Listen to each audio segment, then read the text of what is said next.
Students, ICSE বোর্ডে class 9-এ যারা উঠেছ তাদের জন্য আজ আমি বাংলার সংকলিতা পাঠ্যপুস্তকের গিন্নি গল্পটি বোঝাবো। গিন্নি রবীন্দ্রনাথ ঠাকুরের লেখা।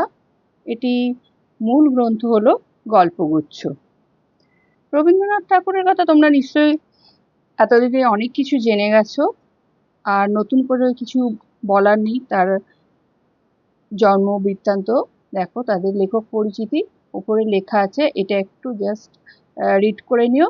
আমরা এবার গল্পে যাই। ছাত্রবৃত্তি ক্লাসের 2-3 শ্রেণী নিচে আমাদের পণ্ডিত ছিলেন শিবনাথ। তাহার গোঁফদাড়ি কামানো, চুল ছাঁটা এবং টিকিটি হ্রস্ব। তাহাকে দেখিলেই বালকদের অন্তরাত্মা শুকাইয়া যাইত। এখানে লেখক বলতে চাইছেন যে তিনি যখন পাঠশালায় পড়তেন তখন শিবনাথ নামক একজন পণ্ডিত মশাই ছিলেন, এবং তার গোঁফদাড়ি কামানো, চুল ছাঁটা, ছোট টিকি, এই পণ্ডিতকে দেখলে সবাই প্রচণ্ড ভয় পেত। মানে সব বালকরা খুব ভয় পেত। প্রাণীদের মধ্যে দেখা যায় যাহাদের হুল আছে তাহাদের দাঁত নাই। আমাদের পণ্ডিত মশাইয়ের 2 একত্রে ছিল। এদিকে কিল চর চাপড় চারাগাছের বাগানের উপর বৃষ্টির মতো অজস্র বর্ষিত হইত। ওদিকে তীব্র বাক্য জ্বালায় প্রাণ বাহির হইয়া যাইত। মানে শিবনাথ পণ্ডিত মশাই যেমন বকাঝকা করতেন সেরকম মারতেনও। তাই তার বাক্য জ্বালায়, তার মানে তার বকাঝকার জন্য তাদের যেন প্রাণ বাহির হইয়া যাইত। ইনি আক্ষেপ করিতেন, পুরাকালের মতো গুরু শিষ্যের সম্বন্ধ এখন আর নাই। ছাত্রেরা গুরুকে আর দেবতার মতো ভক্তি করে না, এই বলিয়া আপনার উপেক্ষিত দেব মহিমা বালকদের মস্তকে সবেগে নিক্ষেপ করিতেন এবং মাঝে মাঝে হুঙ্কার দিয়া উঠিতেন, কিন্তু তাহার মধ্যে এত ইতর কথা মিশ্রিত থাকিত যে তাহাকে দেবতার বজ্রনাথের রূপান্তর বলিয়া কাহারও ভ্রম হইতে পারে না। বাপান্ত যদি বজ্রনাথ সাজিয়া তর্জন গর্জন করে, তাহার ক্ষুদ্র বাঙালি মূর্তি কি ধরা পড়ে না? মানে এখানে বলতে চেয়েছেন যে আগেকার ছাত্ররা বা গুরু শিষ্যের মধ্যে যে সম্পর্ক ছিল সেরকম তখনকার দিনে, মানে রবীন্দ্রনাথের সময়ে গুরু শিষ্যের মধ্যে সেরকম আর সম্পর্ক নেই। মানে এখানে বলতে চাইছেন শিষ্যরা গুরুকে যেরকম ভক্তি শ্রদ্ধা করতেন, সেরকম সেই সময় শিষ্যরা মানে ছাত্ররা তার শিক্ষক মশাইকে সেরকম ভক্তি শ্রদ্ধা করেন না। সেই জন্য তার রাগ হতো। রাগ হয়ে তিনি ছাত্রদের মাথায় মারতেন এবং তাদের অজস্র বাজে বাজে কথা বলে বকাঝকা করতেন। যা হোক, আমাদের স্কুলের এই 3য় শ্রেণীর 2য় বিভাগের দেবতাটিকে ইন্দ্র, চন্দ্র, বরুণ অথবা কার্তিক বলিয়া কাহারও ভ্রম হইত না। কেবল একটি দেবতার সহিত তাহার সাদৃশ্য উপলব্ধি করা যাইত, তাহার নাম যম। এবং এতদিন পরে স্বীকার করিতে দোষ নাই এবং ভয়ও নাই। আমরা মনে মনে কামনা করিতাম উক্ত দেবালয়ে গমন করিতে তিনি যেন আর অধিক বিলম্ব না করেন। এখানে লেখক বলতে চেয়েছেন এই 3য় শ্রেণীর 2য় বিভাগের দেবতাটিকে অর্থাৎ শিবনাথ পণ্ডিত মশাইকে ইন্দ্র, চন্দ্র, বরুণ বা কার্তিক বলে তারা কখনোই ভুল করত না, কারণ তার সাথে কেবল যম দেবতারই মিল আছে। তাই তারা তখন সেই সময় সবসময় মনে করতেন সেই সময়টা যে তিনি যেন যমের কাছে তাড়াতাড়ি চলে যান, দেরি না করেন। কিন্তু এটা বেশ বুঝা গিয়াছিল নরদেবতার মতো বালাই আর নাই। সুরলোকবাসী দেবতাদের উপদ্রব নাই। গাছ হইতে একটা ফুল পাড়িয়া দিলে খুশি হন না, না দিলে তাগাদা করিতে আসেন না। আমাদের নরদেবগণ চান অনেক বেশি, এবং আমাদের তিলমাত্র ত্রুটি হইলে চক্ষু দুটো রক্তবর্ণ করিয়া তাড়া করিয়া আসেন। তখন তাহাদিগকে কিছুতেই দেবতার মতো দেখিতে হয় না। অর্থাৎ কি, স্বর্গের দেবতাদের থেকে পৃথিবীর দেবতারা বেশি কঠিন ছিল। অর্থাৎ তারা স্বর্গের দেবতাদের যদি একটা ফুল পেড়ে দিত বা কেউ যদি কাজ তাড়াতাড়ি না করতো তাহলে তারা অত তাগাদা করতেন না, অর্থাৎ তাড়া করতেন না বা রেগে যেতেন না। কিন্তু পৃথিবীর দেবতারা একটা কোনো ফুল পেড়ে দিলে বা কোনো কাজ করতে দেরি হলে তারা চক্ষু দুটো রক্তবর্ণা করে অর্থাৎ রেগে ছুটে আসতেন, তাড়া করতে আসতেন। তাই বলছে তাদের সাথে পৃথিবীর দেবতাদের কোনো মিল দেখতে পাওয়া যায় না, আর তাদের দেবতা বলে মনে হয় না। বালকদের পীড়ন করিবার জন্য আমাদের শিবনাথ পণ্ডিতের একটি অস্ত্র ছিল। সেটি শুনিতে যৎসামান্য কিন্তু প্রকৃতপক্ষে অত্যন্ত নিদারুণ। তিনি ছেলেদের নতুন নামকরণ করিতেন। নাম জিনিসটা যদিচ শব্দ বই আর কিছুই নয়, কিন্তু সাধারণত লোকে আপনার চেয়ে আপনার নামটা বেশি ভালোবাসে। নিজের নাম রাষ্ট্র করিবার জন্য লোকে কি কষ্টই না স্বীকার করে, এমনকি নামটিকে বাঁচাইবার জন্য লোকে আপনি মরিতে কুণ্ঠিত হয় না। অর্থাৎ এখানে বলছেন শিবনাথ পণ্ডিত মশাই বালকদের কষ্ট দেওয়ার জন্য একটা অস্ত্র ব্যবহার করতেন, সেটা হলো কি তাদের নামকরণ করিতেন। সেটা শুনতে খুবই সামান্য কিন্তু খুবই কষ্টকর।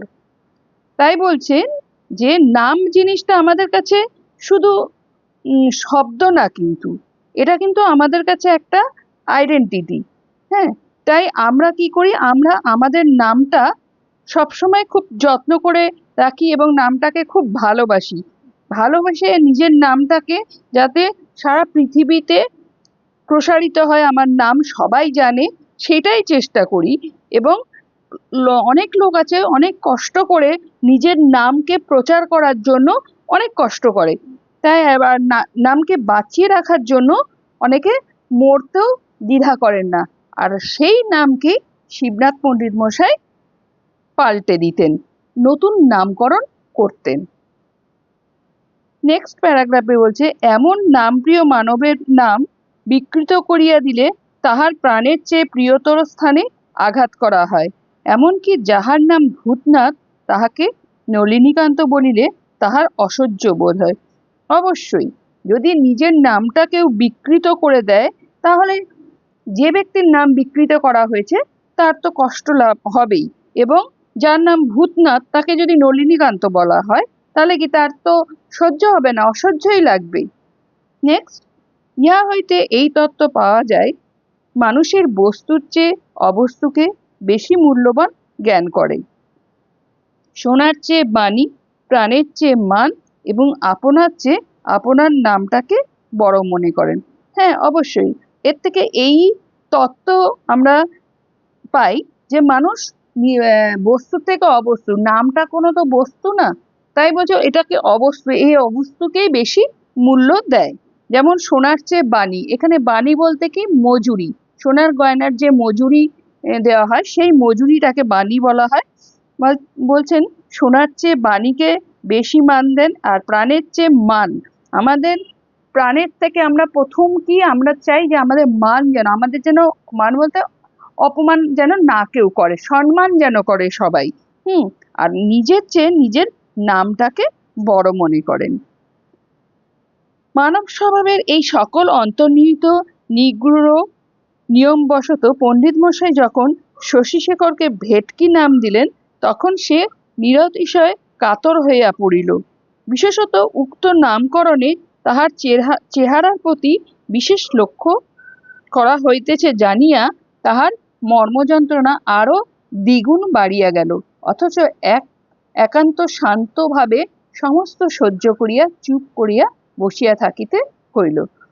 হ্যাঁ, পণ্ডিত মশাই লেখকের ক্লাসের একটি ছেলে, তার নাম শশীশেখর, তাকে ভেটকি নাম দিয়েছিলেন, এবং সেই নাম দেওয়াতে সে খুব কাতর হইয়া পড়িয়াছিল, মানে খুব দুঃখ পেয়েছিল। কারণ আর এই কারণেই দুঃখ পেয়েছিল, তার নামের সাথে চেহারার একটু মিল ছিল। ভেটকি মানে কি, ভেটকি একটা মাছ, কিন্তু ভেটকি মাছ দেখতে যেরকম, সেই দেখতে মানে কি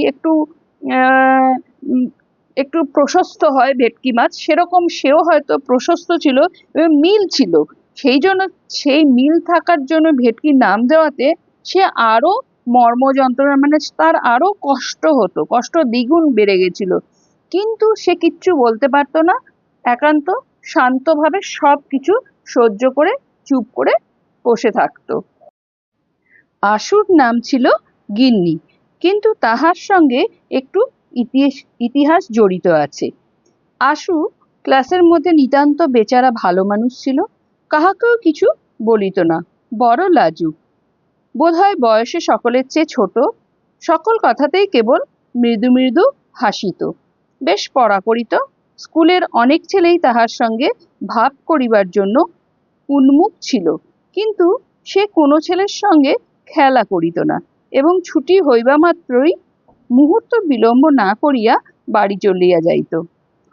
তো এখানে লেখক বলতে চেয়েছেন তার ক্লাসে একটি ছেলে ছিল যার নাম আশু, তার নামকরণ করেছিলেন পণ্ডিত মশাই, সেটা হলো গিন্নি। এই গিন্নি নামকরণের পেছনে একটা ইতিহাস আছে, সেটা পরে বলছেন লেখক। এখন আশুর কেমন ছেলে ছিল তার একটু বৃত্তান্ত বলেছেন। আশু হলো খুব বেচারা ভালো মানুষ, মানে খুবই ভালো ছেলে ছিল, কেউ কাউকে কিছু বলতো না, খুব বড়, খুব লাজুক ছিল। আর লেখক বলতে চেয়েছেন তাদের চেয়ে হয়তো বয়সে একটু ছোটই ছিল। সে কারোর সাথে বিশেষ কথা বলতো না, শুধু মাঝে মাঝে মৃদু মৃদু হাসতো, হালকা হাসতো। আর পড়াশোনা সে খুব করতো, পড়াও করতো। আর স্কুলের ছেলেরা তার সাথে ভাব করার জন্য, মানে তার সাথে কথা বলার জন্য খুব উন্মুখ ছিল, চেষ্টা করত, কিন্তু সে কারোর সাথে কথা বলতো না আর কারোর সাথে খেলতো না। আর ছুটি হওয়া মাত্রই এক মুহূর্ত দেরি না করে সে বাড়ি চলে যেত। পত্রপুটে গুটিকতক মিষ্টান্ন এবং ছোট কাঁসার ঘটিতে জল লইয়া একটার সময় বাড়ি হইতে দাসী আসিত। আশু সেজন্য বড় অপ্রতিভ। দাসীটা কোনো মতে বাড়ি ফিরিলে সে যেন বাঁচে। সে যে স্কুলের ছাত্রের অতিরিক্ত আর কিছু, এটা সে স্কুলের ছেলেদের কাছে প্রকাশ করিতে যেন বড় অনিচ্ছুক। সে যে বাড়ির কেহ, সে যে বাপ মায়ের ছেলে, ভাই বোনের ভাই, এটা যেন ভারী একটা গোপন কথা, এটা সঙ্গীদের কাছে কোনো মতে প্রকাশ না হয়, এই তাহার একান্ত চেষ্টা। অর্থাৎ এখানে বলতে চেয়েছেন পত্রপুটে মানে একটা পাত্রে কয়েকটা মিষ্টি নিয়ে তার বাড়ি থেকে, আশুর বাড়ি থেকে একটা দাসী আসতো, কাজের লোক আসতো, আর কাঁসার ঘটিতে জল নিয়ে আসতো টিফিনের সময়। আশু সেই জন্য খুব অপ্রতিভ ছিল। অপ্রতিভ বলতে ঠিক ওর পছন্দ হতো না এটা। দাসী কোনো রকমে বাড়ি ফিরলে যেন সে বাঁচে, তাড়াতাড়ি করে দাসীকে বাড়িতে পাঠিয়ে দেয়। সে স্কুলে সবাইকে জানতে মানে অনিচ্ছুক ছিল যে সে মায়ের ছেলে, মা বাবা যে তার প্রতি এত যত্ন নিচ্ছেন, এই খাবার পাঠিয়ে দিচ্ছেন, বা সে তার সে যে ভাই বোনের একটা ভাই, তার যে সে যে ভাই বোন তার আছে, সেই ব্যাপারটা সে বন্ধুদের কাছে একটু গোপন করে রাখতে চাইতো, মানে কোনো মতে তার ফ্যামিলি সম্বন্ধে প্রকাশ করতে চাইতো না। পড়াশোনা সম্বন্ধে তার আর কোনো ত্রুটি ছিল না, কেবল এক দিন ক্লাসে আসিতে বিলম্ব হইত এবং শিবনাথ পণ্ডিত তাহার কারণ জিজ্ঞাসা করিলে সে কোনো সদুত্তর দিতে পারিত না। সেই জন্য মাঝে মাঝে তাহার লাঞ্ছনার সীমা থাকিত না। পণ্ডিত তাহাকে হাঁটুর ওপর হাত দিয়া পিঠ নিচু করিয়া দালানের সিঁড়ির কাছে দাঁড় করিয়া রাখিতেন। চারিটা ক্লাসের ছেলে সেই লজ্জাকাতর হতভাগ্য বালককে এইরূপ অবস্থায় দেখিতে পাইত। অর্থাৎ কি, আশুর পড়াশোনা সম্বন্ধে তার কোনো বিশেষ ত্রুটি ছিল না, শুধু মাঝে মাঝে সে দেরি করে আসতো, বিলম্ব মানে দেরি। আর শিবনাথ পণ্ডিত তার কারণ জিজ্ঞেস করলে সে কিছু উত্তর দিতে পারতো না, তার উত্তর দিতে পারতো না, সেই জন্য মাঝে মাঝে তাকে লাঞ্ছনার সহ্য করতে হতো। আর শিবনাথ পণ্ডিত তার হাঁটুর ওপর হাত দিয়ে পিঠ নিচু করে দাঁড় করিয়ে রাখতেন দালানে, এবং সমস্ত ছেলেরা, আর সব ক্লাসের ছেলেরা তাকে, সে লজ্জাকাতর অবস্থায়, মানে সে লজ্জা পেত, সেই অবস্থায় তাকে সবাই দেখতে পেত।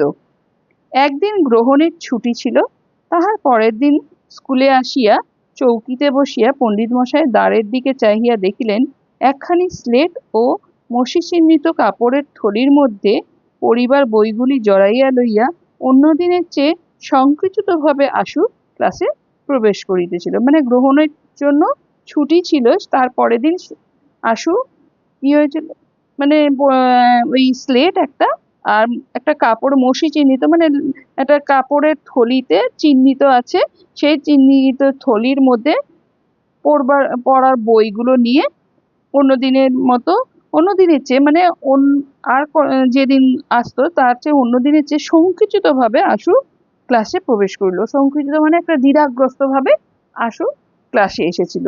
নিশ্চয়ই কোনো কারণ ছিল, যাই হোক কারণটা আমরা পরে দেখছি। শিবনাথ পণ্ডিত শুষ্ক হাস্য হাসিয়া কহিলেন, এই যে গিন্নি আসছে। তাহার পর পড়া শেষ হইলে ছুটির পূর্বে তিনি সকল ছাত্রদের সম্বোধন করিয়া বলিলেন, শোন, তোরা সব শোন। পৃথিবীর সমস্ত মাধ্যাকর্ষণ শক্তি সবলে বালককে নিচের দিকে টানিতে লাগিল, কিন্তু ক্ষুদ্র আশু সেই বেঞ্চির উপর হইতে একখানি কোঁচা ও দুইখানি পা ঝুলাইয়া ক্লাসের সকল বালকের লক্ষ্যস্থল হইয়া বসিয়া রহিল। এতদিনে আশুর অনেক বয়স হইয়া থাকিবে এবং তাহার জীবন অনেক গুরুতর সুখ দুঃখ লজ্জার দিন আসিয়াছে সন্দেহ নাই, কিন্তু সেই দিনকার বালক হৃদয়ের ইতিহাসের সহিত কোনো দিনের তুলনা হইতে পারে না। সেদিন যখন আশু ক্লাসে ঢুকেছিল, প্রবেশ করেছিল, তখন শিবনাথ পণ্ডিত মশাই হেসে তাকে গিন্নি সম্বোধন করে বললেন যে গিন্নি এসেছে, এবার তোরা শোন একটা কথা, মানে ছাত্রদের উদ্দেশ্য করে বললেন। এবার তো আশু বুঝতে পেরেছে কিছু একটা তার সম্বন্ধে পণ্ডিত মশাই সকল বন্ধুদেরকে বলবে, সেই জন্য সে তার লজ্জায় যে এখানে যে কথাগুলো বলেছে, পৃথিবীর সমস্ত মাধ্যাকর্ষণ শক্তি সবলে বালককে নিচের দিকে টানিতে লাগলো, অর্থাৎ এবং ক্ষুদ্র আশু সেই বেঞ্চির উপর একখানি কোঁচা ও দুইখানি পা ঝুলাইয়া ক্লাসের সকল বালকের লক্ষ্যস্থল হইয়া বসিল, অর্থাৎ ক্লাসের সকল ছেলেরা তার দিকে তাকিয়ে রইল, কারণ শিবনাথ পণ্ডিত মশাই আশুর সম্বন্ধে কিছু বলবে, সেই জন্য সে যেখানে বসেছিল সেই দিকে তাকিয়ে সবাই তাকিয়ে রইল। আর লেখক বলতে চেয়েছেন এখানে তারপরের ঘটনা, মানে লেখক বয়স হয়ে এই গল্পটা লিখেছেন, তো তাই বলছেন যে আশুর হয়তো এতদিনে অনেক বয়স হয়ে থাকবে, যেমন সবাই লেখকেরও বয়স হয়েছে সেরকম তারও বয়স হয়ে থাকবে। সুখ দুঃখ লজ্জার দিনগুলো যেমন সবার জীবনে আসে, সেরকম তারও জীবনে অনেক সুখ দুঃখের দিন হয়তো হয়েছে, কিন্তু সেই দিনকার বালক হৃদয়ের ইতিহাসে যে ঘটনা ঘটেছিল সেটার তুলনা অন্য কিছুর সাথে তুলনা হতে পারে না। সেদিন কি ঘটেছিল সেটাই এবার লেখক বলছেন, কিন্তু ব্যাপারটা অতি ক্ষুদ্র এবং দুই কথায় শেষ হইয়া যায়, খুবই সামান্য, যেটা দু কথায় শেষ হয়ে যায় সেটাই বলতে চেয়েছেন লেখক। ঘটনাটা কি ঘটেছিল এবার শোনো তোমরা। আশুর একটি ছোট বোন আছে, তাহার সমবয়স্ক সঙ্গিনী কিংবা ভগিনী আর কেহ নাই, সুতরাং আশুর সঙ্গে তাহার যত খেলা। আশুর একটা বোন আছে, আর সেই বোনের সমবয়স্ক কোনো সঙ্গিনী ছিল না বলে আশুর বোন আশুর সাথেই খেলা করত। একটি গেটওয়ালা লোহার রেলিং এর মধ্যে আশুদের বাড়ির গাড়ি বারান্দা। সেদিন মেঘ করিয়া খুব বৃষ্টি হইতেছিল। জুতো হাতে করিয়া ছাতা মাথায় দিয়া যে দুই চারিজন পথিক পথ দিয়া চলিতেছিল, তাহাদের কোনো দিকে চাহিবার অবসর ছিল না। সেই মেঘের অন্ধকারে, সেই বৃষ্টিপতনের শব্দে, সেই সমস্ত দিন ছুটিতে গাড়ি বারান্দার সিঁড়িতে বসিয়া আশু তাহার বোনের সঙ্গে খেলা করিতেছিল।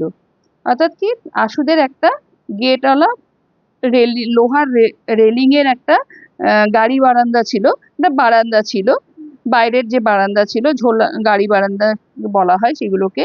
সেদিন খুব বৃষ্টি হচ্ছিল, আর যে কজন লোক যাচ্ছিল রাস্তা দিয়ে তারা হাতে ছাতা আর জুতো হাতে নিয়ে রাস্তা দিয়ে যাচ্ছিল, এবং তাদের কোনো দিকে তাকাবার কোনো সময় ছিল না। আর সেই দিন মেঘের অন্ধকারে এই বৃষ্টির আওয়াজে সমস্ত দিন আশু তার বোনের সঙ্গে খেলা করছিল ওই গাড়ি বারান্দার সিঁড়িতে বসে। সেদিন তাহাদের পুতুলের বিয়ে। তাহারই আয়োজন সম্বন্ধে অত্যন্ত গম্ভীরভাবে ব্যস্ত হইয়া আশু তাহার ভগিনীকে উপদেশ দিতেছিল। এখন তর্ক উঠিল, কাহাকে পুরোহিত করা যায়। বালিকা চট করিয়া ছুটিয়া একজনকে গিয়া জিজ্ঞাসা করিল, হ্যাঁ গা, তুমি আমাদের পুরুত ঠাকুর হবে? আশু পশ্চাৎ ফিরিয়া দেখে শিবনাথ পণ্ডিত ভেজা ছাতা মুড়িয়া অর্ধসিক্ত অবস্থায় তাহাদের গাড়ি বারান্দায় দাঁড়াইয়া আছে। পথ দিয়া যাইতেছিলেন, বৃষ্টির উপদ্রব হইতে সেখানে আশ্রয় লইয়াছেন। বালিকা তাহাকে পুতুলের পৌরোহিত্যে নিয়োগ করিবার প্রস্তাব করিতেছে। অর্থাৎ কি, সেদিন পুতুলের বিয়ে, আশুর বোনের যে বোন আর আশু পুতুল খেলছিল, সেই পুতুলের বিয়ে, এবং আশু সমস্ত বিয়ের জোগাড় যন্ত্র কিভাবে হবে সেগুলো তার বোনকে উপদেশ দিচ্ছিল, মানে বোনকে বলে দিচ্ছিল। এখন তাদের দুজনের মধ্যে তর্ক উঠলো যে বিয়ে তো হবে, বিয়ে পুরোহিত কাকে করা যায়। তখন ওর বোন, মানে আশুর বোন, ছুটে গিয়ে একজনকে জিজ্ঞেস করলো, মানে তাদের বারান্দায় অনেক লোক দাঁড়িয়েছিল ভিজে বৃষ্টি থেকে বাঁচার জন্য, সেই জন্য তাদের মধ্যে একজনকে জিজ্ঞেস করলো যে সে পুরুত ঠাকুর হবেন কিনা। কিন্তু আশু পেছন ফিরিয়ে দেখেন যে আশু দেখে যে শিবনাথ পণ্ডিত ভিজা ছাতা মুড়ে রেখে অর্ধসিক্ত, মানে হাফ ভেজা অবস্থায় তাদের গাড়ি বারান্দায় দাঁড়িয়ে আছে, আর তার বোন তাকেই পুরোহিত করার জন্য জিজ্ঞাসা করছে বা প্রস্তাব দিচ্ছিল। পণ্ডিত মশাইকে দেখিয়াই আশু তাহার খেলা এবং ভগিনী সমস্ত ফেলিয়া এক দৌড়ে গৃহের মধ্যে অন্তর্হিত হইল। তাহার ছুটির দিন সম্পূর্ণ মাটি হইয়া গেল। মানে পণ্ডিত মশাইকে দেখে আশু আর খেললো না, খেলা ছেড়ে তার বোনকে ছেড়ে বাড়ির ভেতরে ঢুকে গেল। ব্যাস, সমস্ত ছুটির দিন তার মাটি হয়ে গেল, মানে পণ্ড হয়ে গেল, সে আর বোনের সাথে খেলা করতে পারলো না। পরদিন শিবনাথ পণ্ডিত যখন শুষ্ক উপহাসের সহিত এই ঘটনাটি ভূমিকা স্বরূপে উল্লেখ করিয়া সাধারণ সমক্ষে আশুর গিন্নি নামকরণ করিলেন, তখন প্রথমে সে যেমন সকল কথাতেই মৃদুভাবে হাসিয়া থাকে, তেমন করিয়াই হাসিয়া চারিদিকের কৌতুক হাস্যে ঈষৎ যোগ দিতে চেষ্টা করিল। এমন সময় একটা ঘণ্টা বাজিল, অন্য সকল ক্লাস ভাঙিয়া গেল এবং শালপাতায় দুটি মিষ্টান্ন ও ঝকঝকে কাঁসার ঘটিতে জল লইয়া দাসী আসিয়া দ্বারের কাছে দাঁড়াইল। মানে সেদিন পরের দিন শিবনাথ পণ্ডিত যখন উপহাস, মানে একটা রঙ্গ করে পুরো ঘটনাটি সব ছাত্রদের সম্মুখে বলল এবং তার নামকরণ গিন্নি করলেন, তখন প্রথমে সবাই হেসে উঠল, ছাত্ররা হেসে উঠল এবং তাদের সাথে আশু একটু হালকাভাবে হেসে থাকে। তারপরে ঘন্টা পড়াতে যখন ক্লাস ভেঙে গেল, তখন বাইরে শালপাতায় দুটি মিষ্টান্ন, মানে মিষ্টি আর ঝকঝকে কাঁসার ঘটিতে জল নিয়ে দাসী দাঁড়িয়ে আছে দ্বারের সামনে। আশু বেরিয়ে দেখল, তখন হাসিতে হাসিতে তাহার মুখ কান টকটকে লাল হইয়া ব্যথিত কপালের শিরা ফুলিয়া উঠিল এবং উচ্ছ্বাসিত অশ্রুজল আর কিছুতেই বাধা মানিল না। অর্থাৎ হাসতে হাসতে তার মুখ কান লাল হয়ে গেল এবং কপালের শিরা ফুলে গেল, কারণ তার অশ্রুজল, মানে এই হাসিটা তার কিন্তু মজার হাসি নয়, লজ্জার হাসি, এবং একটা ব্যথা বেদনার হাসি, মানে ব্যথা বেদনাটা প্রকাশ করতে না পারার জন্য মানে কাঁদতে পারছিল না, অথচ তাকে হাসতে হচ্ছিল সবার সঙ্গে।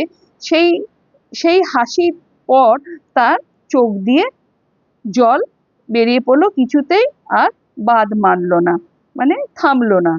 শিবনাথ পণ্ডিত বিশ্রাম গৃহে জলযোগ করিয়া নিশ্চিন্ত মনে তামাক খাইতে লাগিলেন। ছেলেরা পরমাহ্লাদে আশুকে ঘিরিয়া গিন্নি গিন্নি করিয়া চিৎকার করিতে লাগিল। সেই ছুটির দিনে ছোট বোনের সহিত খেলা জীবনের একটি সর্বপ্রধান লজ্জাজনক ভ্রম বলিয়া আশুর কাছে বোধ হইতে লাগিল। পৃথিবীর লোক কোনো কালেও যে সেদিনের কথা ভুলিয়া যাইবে এ তাহার মনে বিশ্বাস হইল না। অর্থাৎ কি, শিবনাথ পণ্ডিত তো নাম দিয়ে গেল, কিন্তু তারপরে সে এরকম নাম দিয়ে সে নিশ্চিন্ত মনে এক তামাক খাইতে লাগলেন। আর ছেলেরা এদিকে আশুকে গিন্নি গিন্নি বলে চিৎকার করতে লাগলো আশুর সামনে। ছুটির দিনে বোনের সাথে খেলা জীবনের একটি সবথেকে লজ্জাজনক ভুল আশুর মনে হতে লাগলো। আশু আরও মনে করলো পৃথিবীর লোক কোনো কালেই হয়তো তার এই ভুলটা ভুলে যাবে না, সেটাই তার বিশ্বাস হলো। কারণ এই ঘটনাটা সবাই মনে রাখবে, সে যে ভুলটা করেছিল সেই ভুলটার কথা সবাই মনে রাখবে। তো গিন্নি গল্পটা তোমরা বুঝলে। এবার আরেকবার তোমরা নিজেরা বাড়িতে রিড করে কিছু যদি অসুবিধা হয় আমাকে অবশ্যই কমেন্ট বক্সে লিখে জানাবে। এরপরের দিন আমি গিন্নি গল্পের মেন কিছু লাইন তুলে তোমাদের বিভিন্ন কোশ্চেন সম্বন্ধে আলোচনা করব। আজ এই পর্যন্ত, আবার নেক্সট দিন অন্য কিছু নিয়ে বা অন্য গল্প নিয়ে আসবো। প্রথমে গিন্নিটা শেষ করব কোশ্চেন অ্যান্সার, তারপর অন্য গল্প বা কবিতা নিয়ে তোমাদের সামনে আসবো।